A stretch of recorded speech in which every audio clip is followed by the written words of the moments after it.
Profesor Sapi, ¿me escuchas? Muy bien, Estamos aquí nuevamente en el receso. Vamos a todo vapor para que vayamos dale. este, avanzando, profesor. Excelente. Creo que por ahí tuve unas dificultades ya para entrar otra vez, pero no se preocupen, ya estamos aquí para avanzar. Excelente, profesor Sapi. Por cierto, ojalá que me envíen por ahí unos pescaditos frititos que hagan el día de hoy por correspondencia.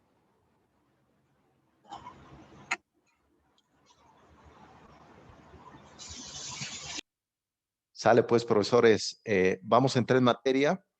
Eh, bueno, ya entramos en materia desde las 7 de la mañana, ¿no?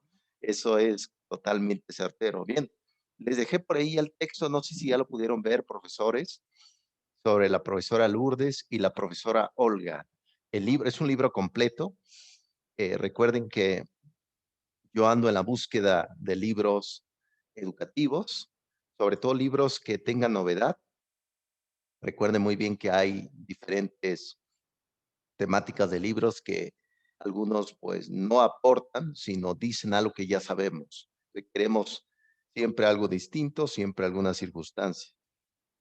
Entonces, ya les dejé ya ahí el libro en la plataforma, no sé si ya lo revisaron, profesores. No, ok, por ahí dice el profesor Sapi, el profesor Iguanili. No, todavía no. Yo creo que revisé. ¿Cuándo fue que usted lo puso?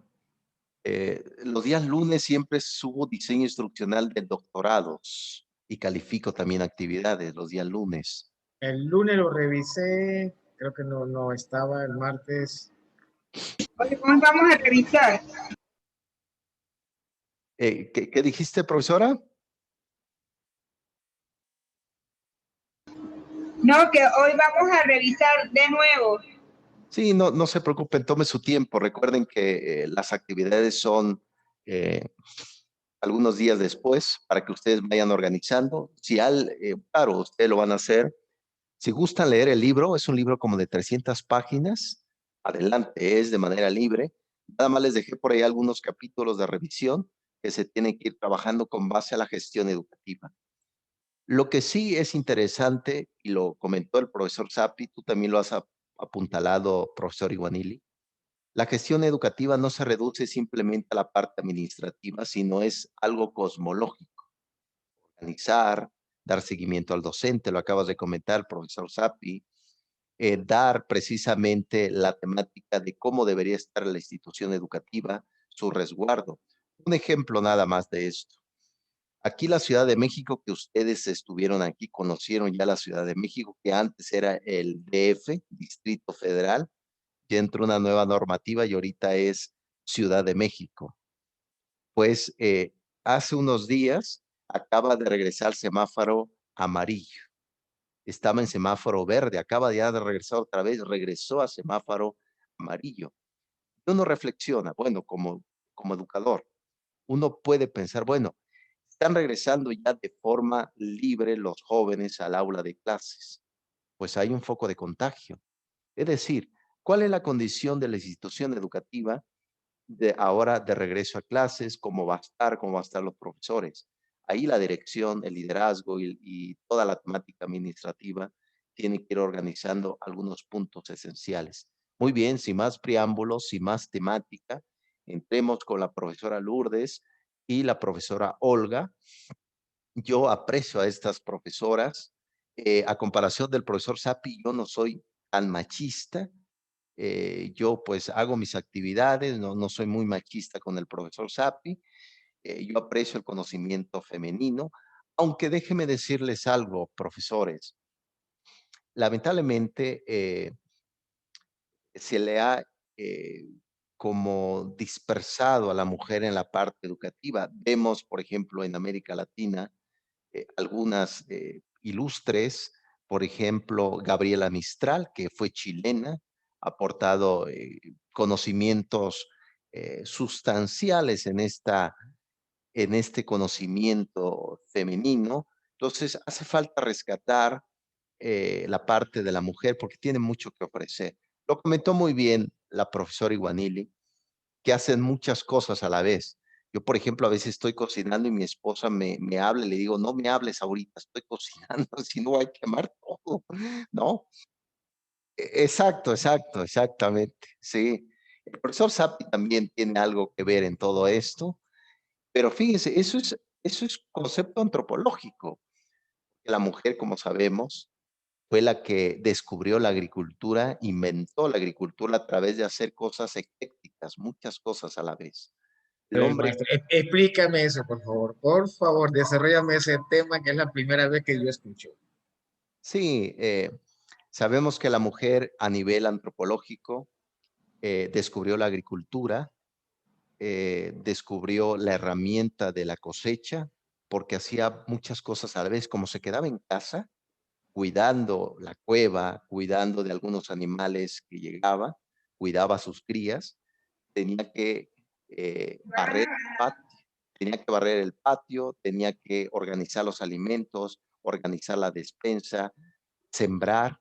Entonces, tenía que hacer muchas cosas a la vez.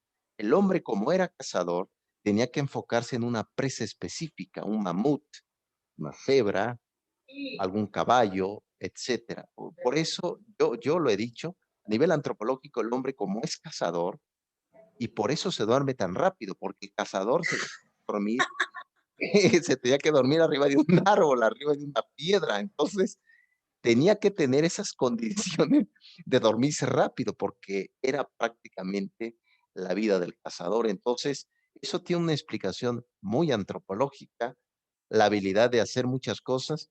Y yo cada vez que hago mojarra frita, le digo a mi esposa, no me hables en esta media hora, por favor, te voy a quemar la mojarra, ¿no? Entonces, así pasa, profesores, y hablaste precisamente de esas habilidades. Esas habilidades surgió un profesor, Howard Gardner.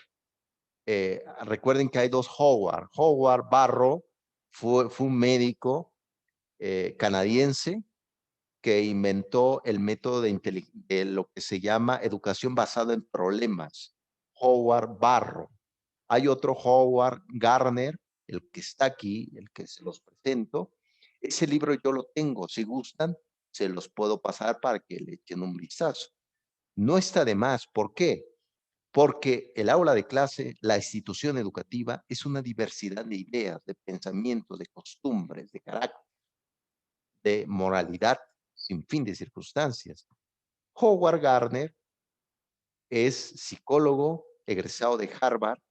Él se dio cuenta, esto es muy epistemológico, se dio cuenta que a raíz de estas circunstancias de vida, tenemos diferentes formas de resolver problemas, de ver la vida, de tener circunstancias, y él dijo, bueno, existe diferentes formas de ver el mundo. Esas formas distintas de ver el mundo se traduce en inteligencias múltiples. Lo que nos dice las profesoras en este libro, Gestión Educativa, es que el que gestiona, el que organiza, sea el profesor, sea el directivo, sea el coordinador, debe de saber que las personas que va a abordar, que va a organizarse, tiene siempre inteligencias múltiples. O qué tal el profesor que va a dar clases en el aula y se da cuenta, bueno, este método constructivista lo tomo de el propio Vygotsky, de zonas de aproximación, como le llamaba Vygotsky. Un ejemplo que lo aplicas en la clase, dices tú, bueno, no me está funcionando Vygotsky aquí con estos alumnos. Según Howard Gardner, estos alumnos como aprenden de forma distinta cada uno, tengo que aplicar diferentes métodos pedagógicos para el aprendizaje. Entonces, las inteligencias múltiples nos ayudan a entender a qué tipo de alumnado vamos a dar la sesión, a qué tipo de personas, a qué tipo de población. Esos son los tipos de inteligencias múltiples de lo que comenta. Este libro yo lo acabo de descargar hace un mes, ya casi lo termino de leer. Fantástico, habla del punto de vista neuronal. Recuerden bien que lo que ha ocasionado la inteligencia tecnológica es que ha modificado el cerebro. No se les olvide esto, existe una modificación cerebral a raíz de la estimulación, la sobreestimulación de la parte tecnológica. ha estimulado mucho. Por eso pierde terreno la educación, porque resulta que la tecnología es más atractiva que la misma educación. Por lo tanto, la gestión educativa no solamente debe de velar por la educación, sino la tiene que convertir en atractiva para los propios estudiantes. Tú hablabas, profesor Iguanile, de la venta del conocimiento. Hay que vender el conocimiento, en efecto, saberlo hacerlo. Más adelante les voy a dejar un libro que se llama Marketing Educativo, donde viene esta temática de cómo saber venderse uno como profesional el conocimiento y sobre todo ayudar para que la institución educativa vaya creciendo. ¿Alguna pregunta, profesores de Howard Gardner, sobre las inteligencias múltiples? ¿Hay algún cuestionamiento, un postulado? No. ¿Todo bien, profesores? Muy bien.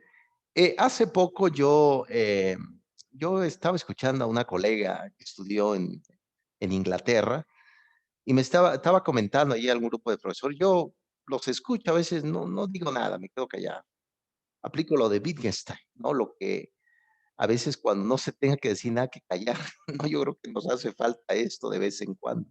Entonces estaba comentando de que las inteligencias múltiples es un invento, no existe, es algo que se ha hecho, algunos profesores y demás, pero pues, yo digo, pero ¿cómo es posible que diga esto esta mujer? Si para empezar, nosotros, cada sujeto individual, observa, aborda un mundo de forma distinta. Yo no puedo ver el mundo al igual que la profesora Iguanili. Yo no puedo ver el mundo de forma igualitaria como lo ve el profesor Sapi. Lo podemos ver en conjunto, en una directriz educativa, eso sí, en conjunto, pero siempre lo vamos a ver de forma distinta. Por ejemplo, aquí hace un frío terrible, aquí donde estoy. Hay tormentas y todo. Por ejemplo, donde está el profesor Sapi, a lo mejor ya hace calorcito, ¿no? Un calor de costa, un calor de mar. Eso es la forma de ver el mundo. Por eso, Howard Gardner habla de liderazgo como la excelencia, como un compromiso. Ojo, el líder no solamente, no en principal instancia o el principal camino se compromete con los demás, no, se debe de comprometer con uno mismo. ¿Por qué? Porque, como les he dicho, conócete a ti mismo. El conocerse a uno mismo te ayuda precisamente a dar un buen servicio educativo. Usted dirá, profesor, ¿nos equivocaremos? Sí se equivocarán. Yo me equivocaré. Nos vamos a equivocar. Pero que esa equivocación, recuerden que decía Richard Gerber en su libro, Crear hoy la escuela del mañana. Debemos de respetar el fracaso, porque de ahí aprendemos muchas cosas significativas para nuestra vida profesional.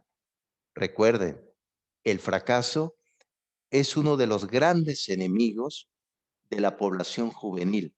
Los jóvenes tienen miedo a fracasar. Si ellos se dieran cuenta que detrás de este telón ético de la parte de la equivocación, se darán cuenta que existe mucho aprendizaje significativo, estructural y sobre todo organizativo. Muy bien. ¿Alguna pregunta, profesores?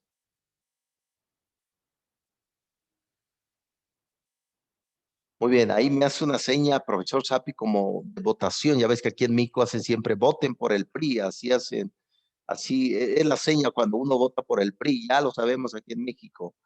Maestro, yo creo que estás bien adiestrado, ¿ah? Se ve que estás entrenado por Carlos Salinas Gortari. Sí, totalmente. No, fíjese que Sarinos de Gortari, hablando de este personaje, él estudió en Harvard, profesor Sapi, administración en Harvard, pero dejó el país más desorganizado que cualquier persona que no hubiera estudiado, ¿no? No, maestro, yo veo que... No, ahorita estoy como Alcacelser, como tomando notas lo acá, con permiso suyo, yo sé que no me vas a decir que no, a menos que mande a asesinarte, a secuestrarte. Eh, Estoy tomando notas para, ya ves que allá al rato voy a dar discurso a los jóvenes y acabas de decir dos cosas interesantes y lo voy a tomar, del fracaso que acaba de decir sobre para la juventud y la educación que enseñan que que no existe en el mundo, dos cosas. Así que estoy escuchando a usted y al profesor Bandili, pero sacando mi agenda de una vez. Y ahora en broma, en serio, no sé si es de México la jornada o alguien en proceso sacaron justamente lo que usted acaba de decir. Y todos los que han estudiado en Harvard, en las mejores universidades del mundo, que han gobernado, que han dirigido el gobierno de América Latina, lo han hecho para destruir. Y por lo que yo veo a usted le gusta Harvard y yo veo que lee muchos los productos que manda Harvard. Cuidado, cuidado, maestro, ten mucho cuidado con el conocimiento de Harvard. Puede ser súbdito de Carlos, Salidas ¿cómo? de Gortari, ¿no? Gortari, cuidado, cuidado, cuidado. Profesor Sapi, tu esposa te observa con una admiración y una ironía impresionante. Te has transformado, profesor Sapi.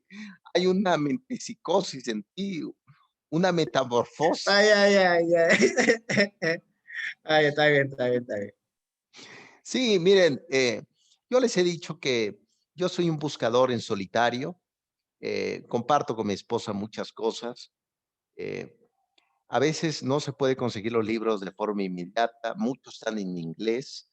Yo lo que hago, tengo un traductor, hago la traducción de los libros, toco puertas en efecto en esas universidades anglosajonas, Oxford, Cambridge, y no es para que yo me colonialice, sino para aprender, ¿no? Les he comentado que yo aprecio, yo he leído mucha filosofía alemana, soy oaxaqueño, y dice, oye, profesor, ¿por qué lee filosofía alemana? Porque gran parte de esas ideas me han ayudado a mi vida personal, ¿no? Entonces, es así, profesor Sapi.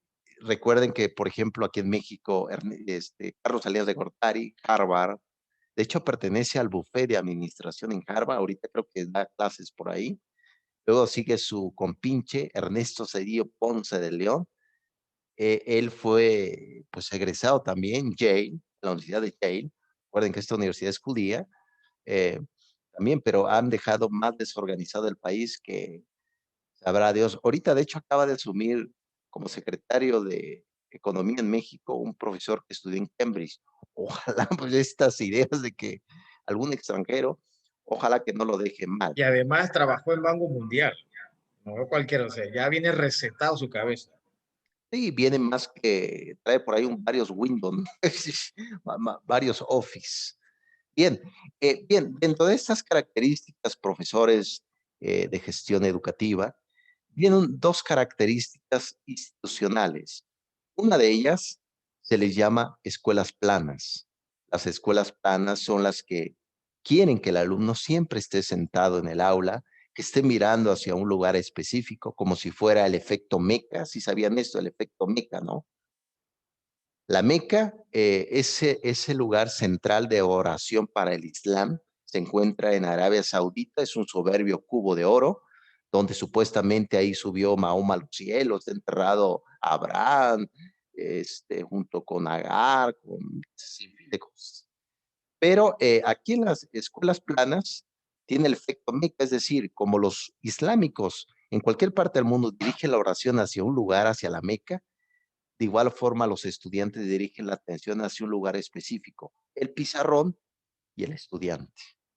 El pizarrón, perdón, y el profesor que está sentado detrás de su pupitre, el experto, hasta hay instituciones educativas que tienen plataformas, que te ves más alto que los demás. Tú dices, ah, mira, ustedes son mortales. Esas son las escuelas planas, donde el estudiante es totalmente sedentario, se mantiene ahí. Déjeme decirle que las escuelas planas, eh, una de sus características es que están en proceso de extinción más con el COVID-19. Esto es importante no olvidarlo porque también hay profesores planos que buscan simplemente un reconocimiento, que buscan simplemente el aplauso de los estudiantes y quieren impresionar y terminan confundiendo en más de enseñar en vez del aprendizaje. Escuelas planas, una característica más de cómo el gestor educativo debe de no estar en esta auge porque termina viciando el proceso educativo. Muy bien, les he comentado también que dentro de las escuelas planas viene otro tipo de escuela que las profesoras en directivo de escuelas inteligentes hablan, escuelas totalmente inteligentes. ¿Cuáles son sus características? La educación es nómada. Recuerden bien, detrás de una pared no podemos resguardar el ambiente educativo como si fuera un banco, como comentó Freire. ¿Se acuerdan de Freire? Él habló de un banco, la educación bancaria, como si fuera un lugar cerrado, un lugar donde se deposita, y aquí es el único lugar donde se aprende. No se les olvide esto. Todos reciben educación, todos, de una u otra forma, de forma informal, el joven que va en la combi, el joven que va en el colectivo, como se le dice en Argentina, va viendo su celular, va viendo WhatsApp y noticias, tiene educación, una educación formal, en efecto, pero al final de cuentas, un tipo de educación. Las escuelas inteligentes tienen otra característica. Su tipo de currículo es totalmente flexible. Habíamos hablado que dentro de esta materia, el tipo de currículo tiene tres características. Currículo formal, lo que se hace detrás del escritorio, currículo vivido o real, que se lleva a cabo precisamente en el aula, y currículo oculto, lo que se hace que no está por escrito, pero que ayuda para sustentar, para alinear el concepto de la educación. Escuelas inteligentes, profesores, gestores inteligentes, ¿para qué? Para estar atento al cambio. Recuerden bien, no todo cambio es bueno, no todo cambio genera progreso. A veces la solución que tenemos no se encuentra en el presente, se encuentra en el pasado. Y por tal motivo, yo he escuchado a varios por ahí que dicen, bueno, hay que adaptarse al mundo. Bueno, no, no todo, no todos nos podemos adaptar al mundo. No todas las cosas debemos de adaptarla. Por ejemplo, el mal, yo no me puedo adaptar al mal porque no es bueno. Entonces, esa es la tentativa del concepto de lo que está pasando en esta transformación. Vamos a ver más adelante a un profesor hindú donde habla precisamente Nair, lo vamos a ver, yo tengo el libro de él, se habla sobre nuevos escenarios de educación, cómo transformar el aula, cómo transformar la escuela, cómo transformar la gestión educativa. Más adelante lo vamos a ver. Ahorita de entrada, esta es la lectura que vamos a revisar, que ustedes van a trabajar, como muy bien dicen las autoras, cartas náuticas. Cartas náuticas. ¿Qué significa esto? Las cartas náuticas lo utilizan en el aspecto marítimo, los marineros. Recuerden que yo fui marinero hace mucho tiempo, me dedicaba al mar, yo pescaba literalmente los peces, sin fin. Las cartas náuticas es una forma de guiar al marinero para que no encalle, para que no destruya la embarcación o pierda la vida. Estas cartas náuticas tienen una ventaja, ya se ve la realidad desde afuera, desde afuera. Eso es importante a veces estamos muy colonializados nosotros mismos. Es bueno salir y ver cómo estamos haciendo bien las cosas. Bien, ¿alguna pregunta hasta acá, profesores? Muy bien, vamos bien hasta acá. Excelente, profesor Sapi, profesor Iguanili. Bien, aquí vienen algunas variables. Recuerden que las variables son propiedades de cómo le damos a las cosas, las propiedades. Hay un libro que espero descargarlo en estos días, se llama Un mensaje en la botella. Este libro se acaba de publicar eh, y precisamente este mensaje en la botella eh, escribe precisamente qué va a pasar eh, sobre después de las características del COVID. ¿Qué va a pasar después? Voy a investigar bien, me parece que es de un tal Nicolás, pero lo voy a revisar bien. Pero esto precisamente nos puede ayudar para ver, bueno, ¿qué va a pasar después de la pandemia? ¿Cuál va a ser nuestra forma de comportarnos? ¿Regresaremos a los mismos vicios? ¿Regresaremos a lo que hacíamos? ¿O habrá una forma nueva de convivencia? Eso es importante, el calidoscopio del siglo XXI, cómo será la convivencia entre los sujetos. Lo que sí, como comentó Levinas, Emmanuel Levinas, este judío francés, decía que cuando existe un otro, también existe un oprimido. Vean cuál es la condición del oprimido, cuál es la condición que mantiene precisamente esas circunstancias. Lo que sí es que debemos de organizar más nuestro tiempo, un mayor Profe, dominio técnico maestro, profesional. perdón, ese mensaje en la botella es un libro, ¿verdad? Sí, lo Y voy a, sí, hay película también, yo veo. sí, debe de haber por ahí una película, no he visto, pero no sé si lo estarás investigando. Lo que sí, Sí, sí. No, no lo había escuchado, la verdad. sí, lo que sí debe de hacer, ese mensaje de la botella, yo lo apliqué, claro, no el libro, pero yo apliqué el método. El mensaje de la botella es que si tú estuvieras, que ahorita estamos en ese efecto de isla, ¿qué significa esto? Estamos juntos pero solos. Estamos en efecto de isla. Si tú estuvieras solo en una isla, ¿qué mensaje enviarías en esa botella de vidrio? Lo tapas y lo envías al mar, esperando que alguien te rescate. Ese mensaje, la botella, dice algo de lo que es el pasado. Cada vez que hacemos algo, siempre se convierte en pasado. ¿Cómo podemos hacer algo que se convierte en un presente? ¿No? En un presente de este tiempo. Pensar, Maravilloso, maravilloso. Profe, si usted tiene el PDF, el libro me puedes reenviar porque me parece que sería un ejemplo muy interesante para mi visión. Me parece, voy a bucearme en eso.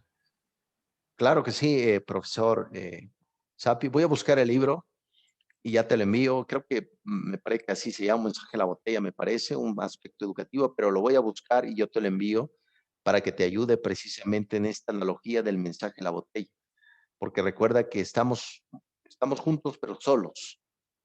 Entonces, lo que debemos de hacer es no estar solos juntos, sino estar todos juntos, aprender todos juntos, pero de forma individual, ¿no? Ese es el plan. Entonces, eso es lo que se pretende.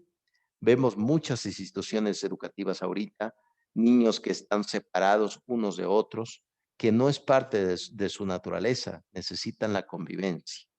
Yo, desde mi punto de vista como filósofo, el COVID nos vino a traer algo que ya sucedía.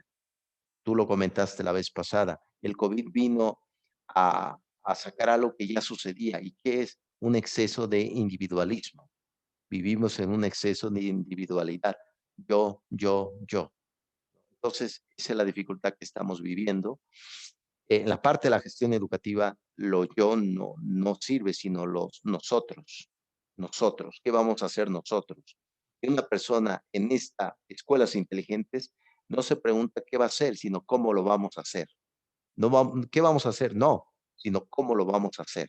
Eso es lo que se debe de preguntar un profesor dentro de estas escuelas inteligentes del siglo XXI en plena post-COVID, ¿no? Eso es la temática, eso es como el calidoscopio, profesores eh, del doctorado. Y realmente no puedo evitar envidiarlos hoy porque van a comer jureles, van a comer plátanos fritos, no sé, tengo una sensación de hambre en este momento, profesores, tengo mucha hambre, no sé, me dieron hambre, no lo puedo evitar. Claro, tengo hambre de conocimiento, eso sin duda, pero ahorita pues tengo como, pues no todo es educación, tengo que comer, ¿no?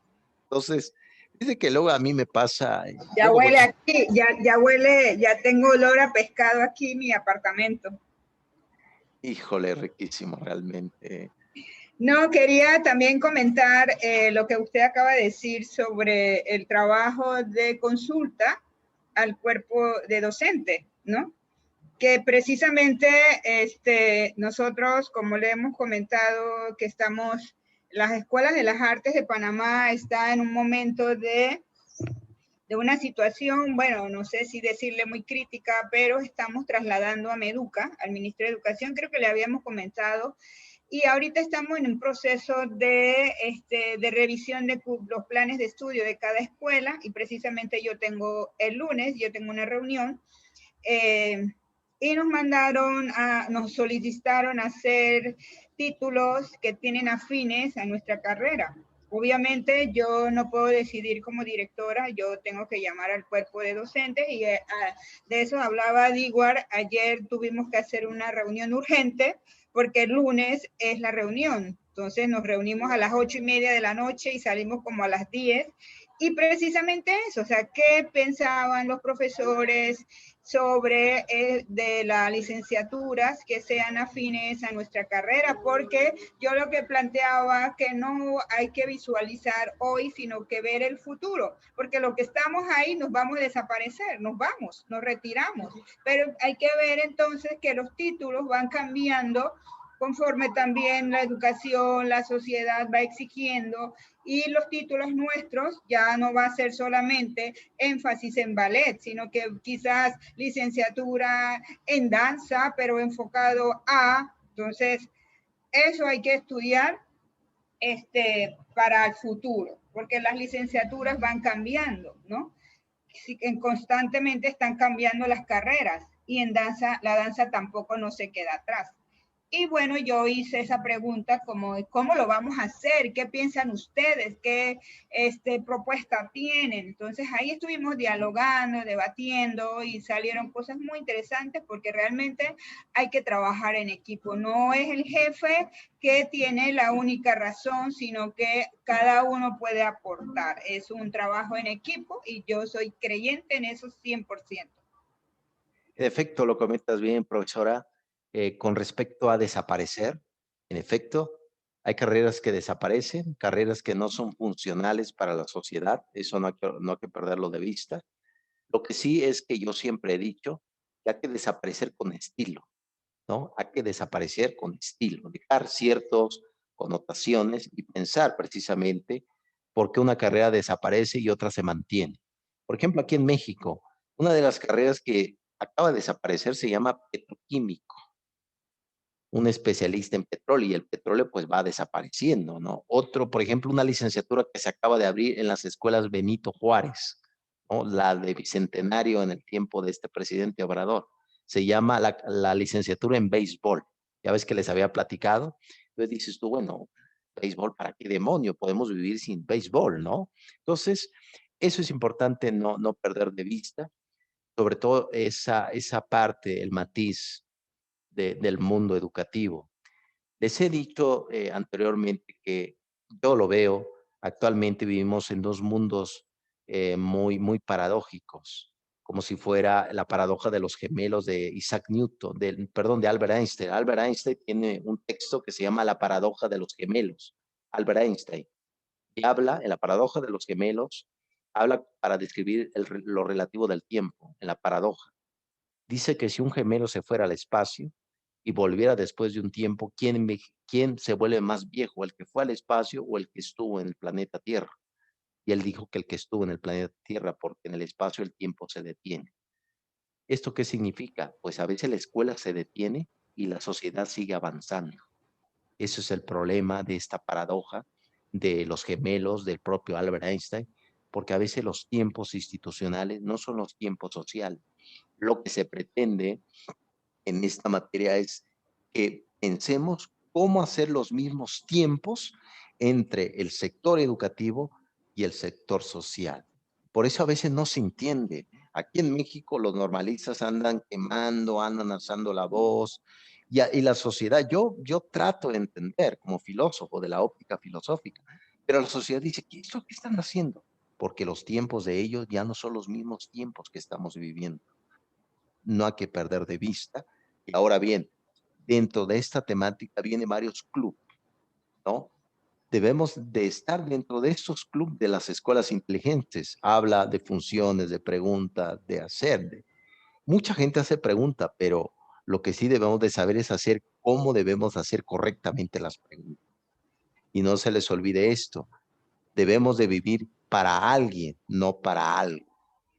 Vivir para alguien, no para algo. Ahí también mucho del sufrimiento capitalista que vivimos en este siglo XXI, porque mucha gente vive para algo. Pone fines en vez de medios, pone los fines, el dinero, la riqueza. Y ahí el problema, porque la riqueza que tenemos, que trabajamos todos juntos, es que la riqueza sea un medio para los fines. ¿Cuál será un fin? Por ejemplo, ustedes hoy compraron mariscos. Ese marisco es un fin para una convivencia. ¿Cuál fue el medio? El dinero que se gastaron, algunos dólares, ¿no? En fin, no hay que olvidar y no perder de vista. Entonces, Aquí vienen algunas características que ponen las profesoras: escuelas de utivo, escuelas de talla única, escuelas burocratizadas, ¿no? Este tipo de características donde no ayuda. Por ejemplo, las escuelas de talla única es que tal cual tienes que ser así, no debes de salir de los esquemas educativos. Esto es importante no olvidarlo. Sobre todo, profesores, el aprendizaje del día de hoy en esta gestión educativa es que debemos de tener, como dicen los marineros, como dice la famosa novela de Moby Dick de Herman. Esta novela yo lo leí, de esta ballena que es un monstruo, tipo como el monstruo de Job, el monstruo de Jonás.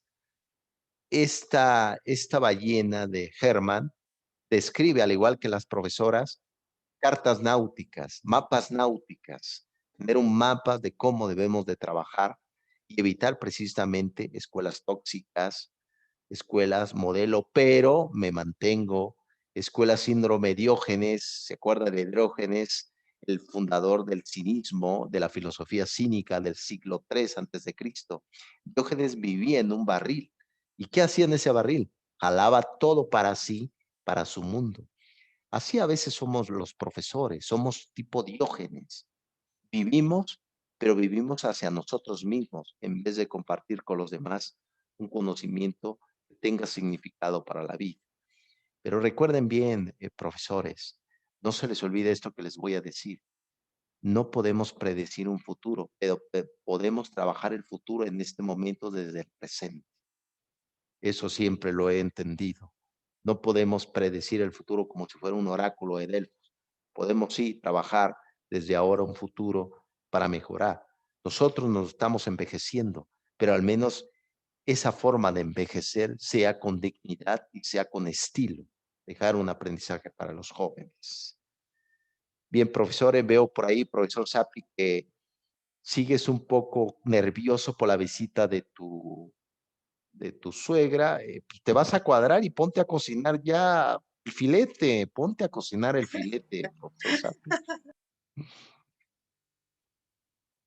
Estuvo muy bien, pienso, para mí, la clase de hoy estuvo 3 temas magistrales para mí, ¿no? Y me quedé pensando en la idea de que si cualquiera entrara a esta clase en media hora que empezamos, no se diera cuenta nunca que es sobre gestión. Perdería, porque estamos en un poco egocéntrico, estamos en otro nivel de gestión. Ya lo sabido, lo burocrático, lo administrativo, lo conceptual, lo manejamos muy bien. Faltaba esa pequeña dosis de ir un poco más allá de gestión, la parte espiritual, la parte humana, la parte que difícilmente a veces uno llega a manejar, ¿no? Y el otro me parece ya es un aporte personal, no tanto aporte, sino haber sacado en esta clase, ¿no? Sobre lo que usted dijo de un concepto. Y lo que a último acaba de cerrar, y hasta usted le pusiste una cara muy seria, acomodaste toda la camisa para decir, muy interesante, que lo voy a repetir como buen ladrón de ideas, un buen ladrón de palabras. El futuro es incierto, no sabemos, pero sí podemos construir el futuro. Entonces, voy a terminar mi discurso de hoy a las 2 de la tarde, por lo menos con esa idea, maestra. Excelente, profesores. Ya se nos terminó el tiempo, les agradezco mucho. No coman mucho jurel, cada vez que coman por ahí el ojito de un jurel, piensen de mí que no estoy comiendo pescado ahorita, pero lo pienso. Bien, profesores, cuídense mucho. Gracias, maestro. Entonces, no se olvide del No PDF, les, si tienes el del mensaje de la botella, algo así, sería muy bueno. les envío libros. Cuídense, profesores. Bye. Goodbye. Nos vemos hasta otro sábado. La tarea mañana, seguro, antes de las 6 está. Excelente, profesores.